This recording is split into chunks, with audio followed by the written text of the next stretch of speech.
कैसे हैं दोस्त आप लोग। मैं कृष्णा कुमार ठाकुर आपको अपने YouTube channel go for edu में स्वागत करता हूं। कल के क्लास में हमने हाइट एंड डिस्टेंस के कुछ बेसिक बातों पर चर्चा की थी और एक एग्जाम्पल लेकर आपको उन्नयन कोण, अवनमन कोण, दूरी, ऊंचाई, दृष्टि रेखा सब के बारे में चर्चा करके दिया। आज हम एक छोटे से क्वेश्चन से आगे बढ़ते हैं और एक और एग्जाम्पल लेकर सवाल को समझने की कोशिश करते हैं। जैसा कि एग्जाम्पल नंबर 2 लेते हैं। समझिए क्या कहता है, एक व्यक्ति एक 100 मीटर ऊंचे भवन को 100√3 मीटर लगा दीजिएगा मीटर की दूरी से भवन के शिखर की ओर देख रहा है। तो व्यक्ति का शिखर के साथ उन्नयन कोण क्या होगा। मैंने आपको कहा था इस सवाल को हल करने से पहले सबसे पहले आपको एक फिगर क्रिएट करना है जिसमें आप ये सारी इंफॉर्मेशन को पुट कर सकते हैं। इसको नामांकित कर लेंगे ए बी सी। यहां ऑलवेज भूमि और सतह के बीच 90 डिग्री का कोण बनेगा। तो मीनार और सतह के साथ 90 डिग्री का कोण बनेगा। तो जैसा कि कह रहा है कि भवन की ऊंचाई 100 मीटर है। कितना? 100 मीटर। और व्यक्ति जो है उससे 100√3 मीटर की दूरी पर खड़ा है। तो कहता उन्नयन कोण का मान ज्ञात कीजिए, थीटा का मान ज्ञात कीजिए। जैसा कि मैंने आपको पहले वीडियो में भी बताया था, उन्नयन कोण तब बनता है जब कोई प्रेक्षक नीचे से किसी भवन या मीनार के शीर्ष पर देखता है। ठीक है, तो यहां पर हमको उन्नयन कोण का मान बताना है। तो चलते हैं त्रिभुज ए बी सी में। देखिएगा थीटा जो हम यहां पर मान रहे हैं तो मेरा इसके आधार पर लंब क्या हो जाएगा, ए बी हो जाएगा और नीचे मेरा क्या है, आधार हो जाएगा। तो लंब और आधार का संबंध किसमें आता है, टेन थीटा में। टेन थीटा वाला आप लोग को पता है P बाय बी। P मतलब परपेंडिकुलर यानी लंब, B मतलब बेस यानी आधार। यहां से देखा जाए तो लंब क्या है, AB है, लंब हमारा AB है और आधार क्या है, BC है। आधार क्या ले लेंगे, BC। अब यहां से टेन थीटा बराबर हम लिख सकते हैं, क्योंकि इसी थीटा का मान निकालना है तो हम थीटा बराबर लिखेंगे AB का वैल्यू दिया है 100 और BC का वैल्यू दिया है 100√3। तो 100 कट जाएगा तो बचेगा tan theta is equal to 1/√3। अब आप लोग बताइए त्रिकोणमिति के कोण के आधार पर टेन थीटा के कितने डिग्री का वैल्यू 1/√3 होता है। तो आप लोगों को पता होगा कि टेन थीटा में टेन 30 डिग्री का वैल्यू 1/√3 होता है। यहां से टेन कैंसिल हो जाएगा, इसलिए थीटा बराबर कितना हो जाएगा, 30 डिग्री। यानी उस व्यक्ति का जो शिखर की ओर देख रहा है उसका उन्नयन कोण कितना होगा, 30 डिग्री हो जाएगा उन्नयन कोण। समझ में आ गया होगा। एक बार फिर से देख लेते हैं। एक व्यक्ति एक 100 मीटर ऊंचे भवन को 100√3 मीटर की दूरी से भवन के शिखर की ओर देख रहा है। तो व्यक्ति का शिखर के साथ उन्नयन कोण क्या होगा। तो मैंने कहा भवन की ऊंचाई दिया है 100 मीटर और व्यक्ति जो है भवन से 100√3 मीटर की दूरी पर खड़ा है और यहां से खड़ा होकर वह एक ही तरफ देख रहा है जो भवन का शीर्ष है। तो कहता है व्यक्ति जो ऊपर देख रहा है वह सतह के साथ कितना डिग्री का उन्नयन कोण बना रहा है।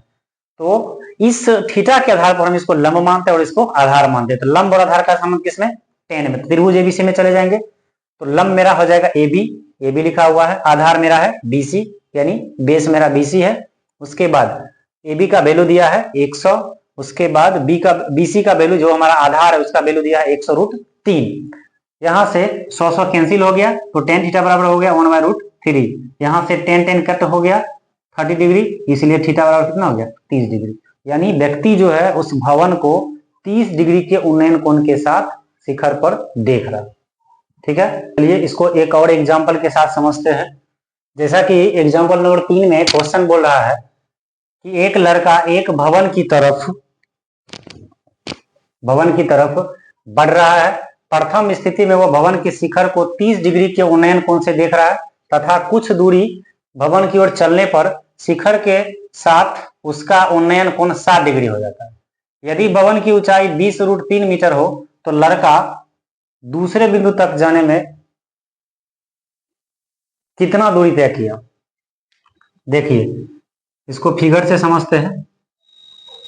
माना कि ये एक भवन है, पहला बार लड़का यहाँ पर अवेलेबल था, कहाँ पर, यहाँ पर।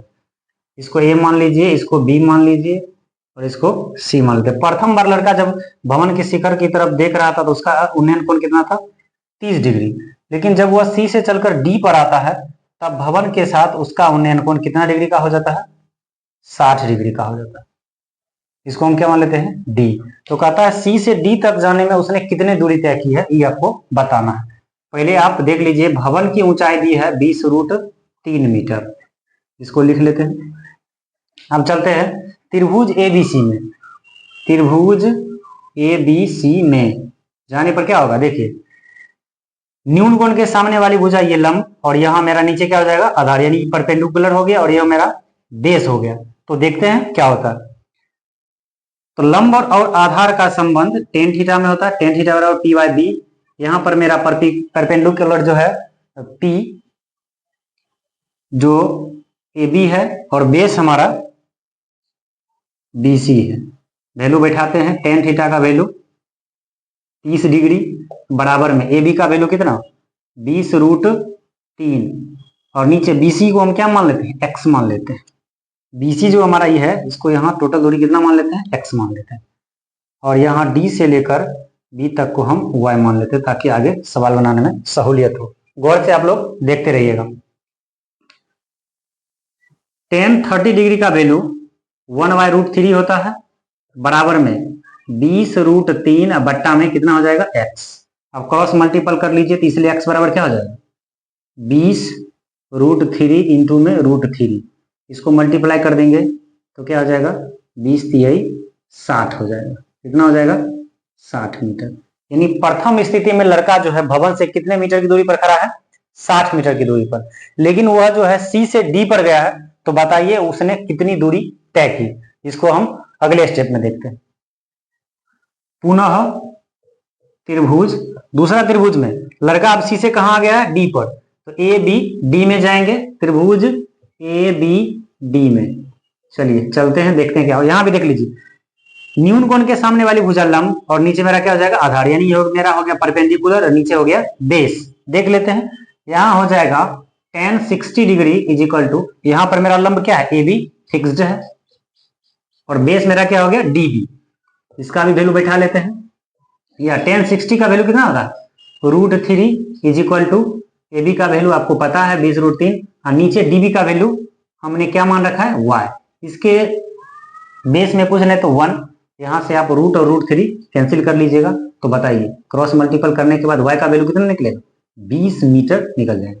अब लड़का कितना दूरी तय किया, यहां से लेकर यहां तक 20 निकला है, और पूरा कितना है, 60। तो बताइए लड़का जब 60 में से 20 दूरी इधर कवर करा, इधर कितना चला होगा, 40 चला होगा। जाहिर सी बात है 60 में से 20 क्या कर लेंगे, माइनस कर लेंगे। इसलिए लड़के द्वारा तय दूरी क्या हो जाएगा, x माइनस वाई इज इक्वल टू कितना, 60 minus 20 is equal to 40 metre.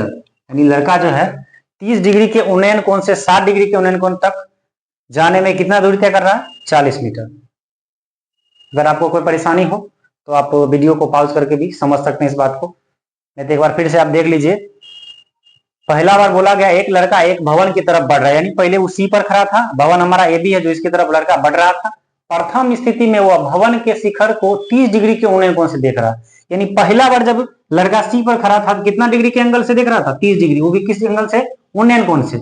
उसके बाद कहता है तथा कुछ दूरी भवन की ओर चलने पर शिखर के साथ उसका उन्नयन कोण 60 डिग्री होता है। यानी सी से डी कुछ दूरी चला, तब जो है भवन के शिखर को कितने डिग्री के उन्नयन कोण से देख रहा है, 60 डिग्री के उन्नयन कोण से देख रहा है। यदि भवन की ऊंचाई 20√3 मीटर हो, भवन का ऊंचाई हमको दे दिया गया 20√3 मीटर, तो कहता है लड़का दूसरे बिंदु तक जाने में कितना दूरी तय किया। बताइए यहां से यहां तक पहुंचने में लड़के ने कितनी दूरी तय किया। तो आपको सबसे पहले फिगर ड्रॉ करने आना चाहिए। अगर आपने फिगर ड्रॉ कर लिया तो सवाल बन जाएगा, इसमें कोई परेशानी नहीं है, आप यूं बना दीजिएगा सवाल को, कोई डर की बात नहीं।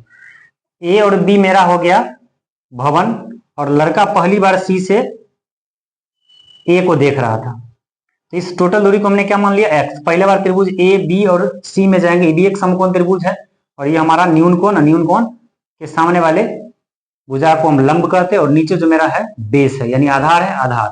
परपेंडिकुलर और बेस का रिलेशन टेन थीटा में, इसलिए टेन थीटा पर पी बाय बी, जहां पर पी का वैल्यू ए बी के रूप में और बी का वैल्यू बी सी के रूप में। सारा वैल्यू पुट करने के बाद आपने देखा कि लड़का का प्रथम भवन से दूरी कितना था, 60 मीटर। उसी प्रकार जब लड़का सी से डी पर गया, फिर से यहाँ पर न्यून कोण के सामने परपेंडिकुलर, नीचे बेस, तो परपेंडिकुलर बेस में आप 10 को ले सकते हैं, और यहाँ पर एंगल 60 डिग्री और 60 डिग्री का वैल्यू √3, तो यहाँ पर ए बी का वैल्यू 20√3 बराबर किस तरफ और इस तरफ अगर सेम सेम राशि दिख जाए तो उसको आप आराम से काट सकते हैं। क्रॉस मल्टीपल करने के बाद y का वैल्यू कितना निकलेगा, 20। तो लड़के द्वारा तय की गई दूरी x - y बराबर 60 - 20 यानी 40 मीटर। कैसे, तो एक बार देख लीजिए, टोटल दूरी हमने कितना निकाला, 60 निकाला। उसके बाद जब लड़का C से D पर आया तो भवन से उसकी दूरी कितनी बच गई थी, 20 मीटर। ठीक है, 20 मीटर पहले बचा हुआ है, 60 मीटर मेरा टोटल था, 20 मीटर बचा हुआ है, तो उसने प्रथम स्थिति में तय कितना किया, तो 60 में से 20 घटा लेंगे यानी 40 मीटर तय किया। ठीक है, आशा करते हैं आप लोग को समझ में आ गया होगा। ठीक है, आगे बढ़े। अब हम चैप्टर के एक सवाल को लेते हैं और देखते हैं कि क्या वह इस नियम के आधार पर बन जाएगा। एकदम बनेगा, आप जब चाह लीजिएगा तो नहीं बनेगा, ऐसा हो नहीं सकता। ठीक है, इसको ध्यान से देख लीजिए, उसके बाद हम चैप्टर के सवाल में प्रवेश करते हैं। तो आइए चलते हैं, हम चैप्टर 9.1 के पहले सवाल में प्रवेश करते हैं और पीछे हमने जो भी पढ़ा है उसके आधार पर इस क्वेश्चन को हल करने की कोशिश करते हैं। जैसा कि बताया गया है सवाल में, सर्कस का एक कलाकार एक 20 मीटर लंबी रस्सी पर चल रहा है जो अच्छी तरह से तनी हुई है और भूमि पर सीधे लगे खंभे के शीर्ष से जुड़ी हुई है। यदि भूमि के साथ डोर का उन्नयन कोण 30 डिग्री हो तो खंभे की लंबाई ज्ञात कीजिए। क्या क्या दिया गया है कि जमीन पर एक खंभा लगा हुआ है, ठीक है, और इसके शीर्ष से जमीन पर एक तनी हुई डोरी, ठीक है, जो भूमि के साथ 30 डिग्री का उन्नयन कोण बना रही है। तो कहता है खंभे की लंबाई ज्ञात कीजिए। इसको मान लेते हैं P, इसको मान लेते हैं Q और इसको मान लेते हैं R। जमीन पर खंभा जो है 90 डिग्री का कोण बनाएगा और ये 30 डिग्री जो उन्नयन कोण है, यहाँ न्यून कोण के आधार पर ये मेरा PQ भुजा क्या हो जाएगा, परपेंडिकुलर हो जाएगा यानी लंब हो जाएगा। उसके बाद तनी हुई डोरी की लंबाई कितना दी गई है, 20 मीटर दी गई। बताइए, न्यून कोण के सामने वाली भुजा परपेंडिकुलर और ऊपर जो है या 90 डिग्री के सामने वाली भुजा हाइपोटेन्यूज या कर्ण। तो त्रिभुज PQR में बताइए थीटा के सामने लंब और कर्ण, जो 90 डिग्री के सामने है, तो लंब और कर्ण का संबंध किसमें आता है, साइन थीटा में, और साइन थीटा बराबर क्या होता है, P/H। तो मेरा यहाँ लंब जो है PQ के रूप में है और कर्ण PR के रूप में। वैल्यू पुट करते चलते हैं। साइन थीटा, थीटा की जगह पर कितना ले लेंगे, 30 डिग्री इजिकल टू PQ का वैल्यू हमें ज्ञात करनी है जो खंबे की लंबाई के रूप में है। उसके बाद PR की वैल्यू हमें 20 दे रखी है। साइन 30 का वैल्यू होता है 1/2 इज इक्वल टू PQ/20। अब क्रॉस मल्टीपल कर लेंगे या यहां से इसको कट कर लीजिए 2 से 10 बार में, तो PQ बराबर कितना हो जाएगा, इसलिए हम कह सकते हैं PQ बराबर में 10 मीटर। और यही PQ क्या है, खंभे की लंबाई, खंभे की लंबाई। कैसा लगा तरीका? सबसे पहले आपको क्वेश्चन को देखना है, कौन सी इंफॉर्मेशन उसमें दी गई है, इस आधार पर उन इंफॉर्मेशनों को फिगर में पुट करना है और आसानी से त्रिकोणमितीय अनुपात को ढूंढ लेना है। मान पुट करने के बाद आपसे जो पूछा रहा है आप आसानी से निकाल सकते हैं। जैसा इस फिगर में कहा गया था कि एक खंभे से एक डोरी जमीन से 20 मीटर लंबी है और तनी हुई है, और इस पर सर्कस का एक व्यक्ति या कलाकार सर्कस कर रहा है या अपना कलाकारी उस पर दिखा रहा है। तो कहता है रस्सी जो है भूमि के साथ 30 डिग्री का उन्नयन कोण बनाती है और रस्सी की लंबाई 20 मीटर है, साथ में खंभे की लंबाई हमको ज्ञात करने के लिए जा रहा है। यहां से हमको 2 इंफॉर्मेशन मिला, एक रस्सी की लंबाई और दूसरा खंभे की लंबाई। इन दोनों के आधार पर हमने देखा एंगल के आधार पर ये लंब हो गया और 90 डिग्री के सामने सामने वाली भुजा ये हो गया हमारा कर्व। ठीक है, तो हमने इस आधार पर साइन थीटा को रिलेट किया। P बाई एच होता है साइन थीटा का वैल्यू, जिसमें P का मतलब परपेंडिकुलर यानी लंब, H का मतलब हाइपोटेन्यूज जिसको हम कर्ण कहते हैं, P का वैल्यू PQ के रूप में और H का वैल्यू PR के रूप में। यहाँ पर P का वैल्यू PQ के रूप में हमको ज्ञात करना है और H जो PR है मेरा 20 दिया गया। साइन का वैल्यू पुट करने के बाद हमने देखा PQ अर्थात खंभे की लंबाई कितना निकलता है 10 मीटर। ठीक है, आशा करते हैं कि आप लोग को क्वेश्चन समझ में आ गया होगा। अब चलते हैं अगले क्वेश्चन की ओर। तो चलिए चलते हैं दूसरे क्वेश्चन की ओर। दूसरा क्वेश्चन कह रहा है आंधी आने के बाद एक पेड़ टूट जाता है जो अपने पाद बिंदु अर्थात जड़ से कुछ दूरी पर भूमि के साथ 30 डिग्री का कोण बनाता है। पेड़ के जड़ से शिखर जो टूटकर जमीन पर आया है उसकी दूरी 8 मीटर है, तो पेड़ की कुल ऊंचाई ज्ञात कीजिए।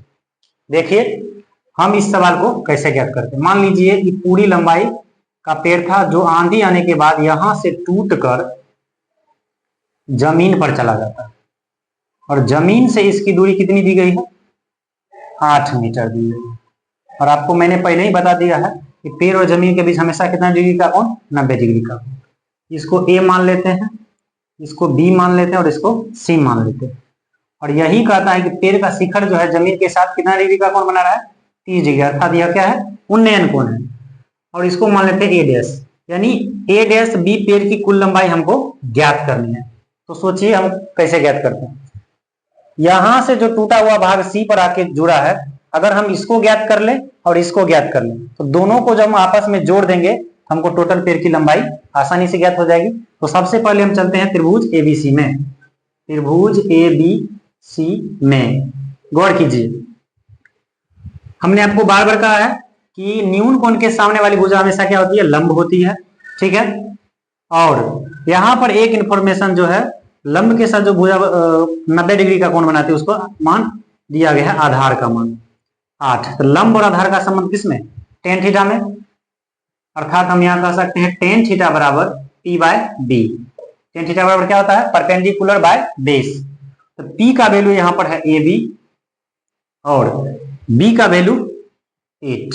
ठीक है, या tan थीटा की जगह पर हम कितना दे देंगे 30 डिग्री बराबर में AB का वैल्यू हमको ज्ञात करना है बाय इसका वैल्यू 8। tan 30 का वैल्यू होता है 1/√3 is equal to AB by 8, या क्रॉस मल्टीपल कर ले तो AB into √3 is equal to 8। इसलिए हम AB बराबर क्या कह सकते हैं, AB बराबर हो जाएगा 8/√3 मीटर। यानी पेड़ का जो टूट के भाग बचा था उसकी लंबाई कितनी बच गई है 8/√3 मीटर। हमको पेड़ की कुल लंबाई ज्ञात करनी है, तो हम क्या करेंगे इसको और इसको लेकर भी बना सकते हैं इसकी लंबाई ज्ञात करने के लिए, या इसको और इसको लेकर भी हम लंबाई ज्ञात करने के लिए बना सकते हैं। आप स्वतंत्र है। चलिए हम इस भुजा और इस भुजा के आधार पर पेड़ की इस भाग की लंबाई ज्ञात करते हैं। तो चलते हैं फिर से त्रिभुज, यहां लिख देंगे पुनः त्रिभुज ABC में। ठीक है, अब इसका वैल्यू जो हमने निकाला है 8/√3 मीटर। ठीक है, अब बताइए थीटा के सामने वाली भुजा लंब और जो बच गया वो हमारा कर्ण, इसी को हमको ज्ञात करना है। तो लंब और कर्ण का संबंध किसमें आता है साइन थीटा में। तो साइन थीटा बराबर आपको पता है परपेंडिकुलर बट्टा में हाइपोटेन्यूज। परपेंडिकुलर का वैल्यू हमको निकला 8/√3 और H का वैल्यू हमने क्या मान रखा है AC, या साइन थीटा के जगह पर कितना लेंगे 30 डिग्री बराबर में 8/√3 या बट्टा में AC ले लेंगे। उसके बाद साइन 30 का वैल्यू कितना होता है 1/2 इज इक्वल टू 8/√3 बाय में AC। ठीक है,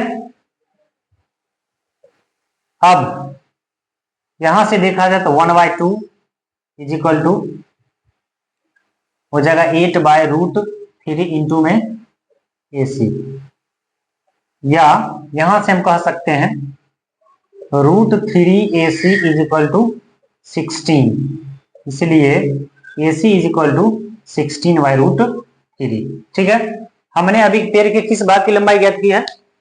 ए और सी की लंबाई ज्ञात की। ठीक है, अब आप लोग के दिमाग में चल रहा होगा कि √3 के बगल में गुना में हम AC क्यों लिखे हैं। आप छोटा सा एग्जांपल यहां समझिएगा।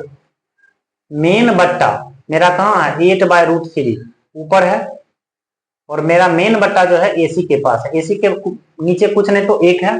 जब इसको पलटिएगा तो क्या हो जाएगा? 1/√3, और 1 पलट के जाएगा ऊपर और नीचे आ जाएगा AC। अब इसके आधार पर गुना कराएंगे तो 8 बाय क्या आ जाएगा? √3 इंटू AC। इसलिए हमको ज्ञात करना है पेड़ की कुल लंबाई। पेड़ की कुल लंबाई क्या हो जाएगा? पेड़ की कुल लंबाई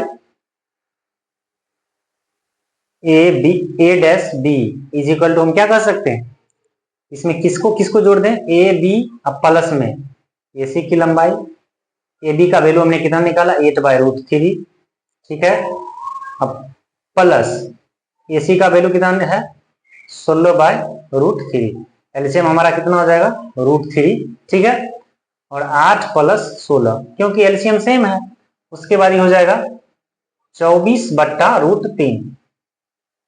√3 जब ये नीचे में आ गया, इसको हम प्रमेयकरण करके √3 का मान नीचे से खत्म कर दे। या समझ लीजिए कि जब कोई वैल्यू बट्टा में रूट में आ जाए तो उसको हम प्रमेयकरण से हटा लेते हैं और नीचे रूट के मान को खत्म कर देते हैं।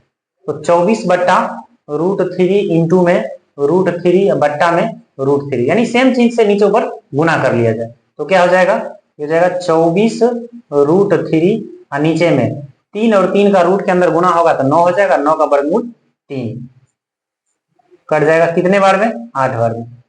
इसलिए A' B is equal to कितना हो जाएगा? 8√3 मीटर। यानी जो मेरा एक्चुअल पेड़ था आंधी आने से पहले कितनी लंबाई का था? 8√3 मीटर का। ठीक है, चलिए अब चलते हैं अगले क्वेश्चन की ओर।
क्वेश्चन, भूमि के एक बिंदु से मीनार के शिखर का उन्नयन कोण 30 डिग्री है।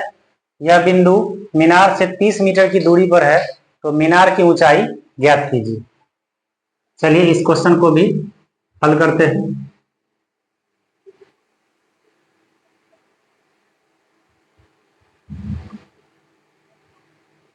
ए बी और ये रहा सी। माना ए बी मेरा मीनार है और बी सी भूमि सतह है, और मीनार के बी बिंदु से सी पर एक बिंदु है जिससे शिखर का उन्नयन कोण कितना दिया गया है 30 डिग्री, और कहता बी से बिंदु सी कितना दूरी पर है 30 मीटर की दूरी पर।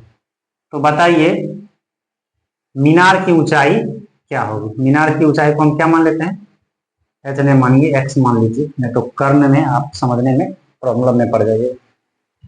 अब यहाँ भी देखिए आपको दो इन्फॉर्मेशन ऑलरेडी दिया गया है, और यहाँ से आपको रिलेट करना कि यह त्रिकोणमिति के किस अनुपात में जाके फिट बैठेगा, और उसके आधार पर हम आसानी से मीनार की लंबाई को ज्ञात कर लेंगे। देखिए न्यून गुण के सामने वाली भुजा लंब हो गई, और नीचे जो मेरा आधार हो गया, क्योंकि सबसे बड़ी भुजा कर्ण होती है, तो नीचे मेरा क्या हो जाएगा आधार हो जाएगा। तो त्रिभुज ABC में हम प्रवेश करेंगे तो क्या देखेंगे कि tan थीटा बराबर क्या हो रहा है P/B, और यहाँ पर P का वैल्यू कितना दिया गया है, P का वैल्यू दिया गया है AB के रूप में, और B का वैल्यू दिया गया है BC के रूप में। tan थीटा का वैल्यू कितना है 30 डिग्री, बराबर में AB का वैल्यू हम x मान चुके हैं, और BC का वैल्यू हमको दिया है 30 मीटर। tan 30 का वैल्यू होता है 1/√3 is equal to x/30। Cross multiple कर लीजिए तो √3 इंटू हो जाएगा x इज इक्वल टू 30, या यहां से आप कह सकते हैं x इज इक्वल टू 30/√3 कह सकते हैं। फिर से नीचे में रूट वाला आ गया संख्या, तो क्या करेंगे नीचे ऊपर इसी संख्या से हम गुना कर लेंगे, या x बराबर क्या हो जाएगा 30√3 बट्टा में √3 का गुना आपको पता है कि 3 होता है, 3 से 10 बार में गया, इसलिए x बराबर 10√3, और यही हमारा x क्या है मीनार की ऊंचाई। मीनार की ऊंचाई, ठीक है। आशा करते हैं आप लोगों को अच्छे से समझ में आ गया होगा, और आप इसी तरह अपने चैप्टर्स में और क्वेश्चन को हल करते रहिए। इसके आगे के सवाल को मैं अगले वीडियो में लेकर आऊंगा, ठीक है।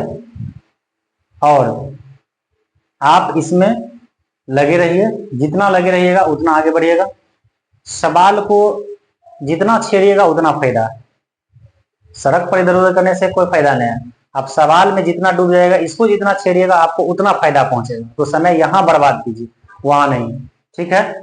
आशा करते हैं आप लोग आज के बाद पढ़ने में एकदम दिल से लग जाइएगा, और इसके बाद का जो सवाल मैं अगले वीडियो में लाऊंगा, ठीक है।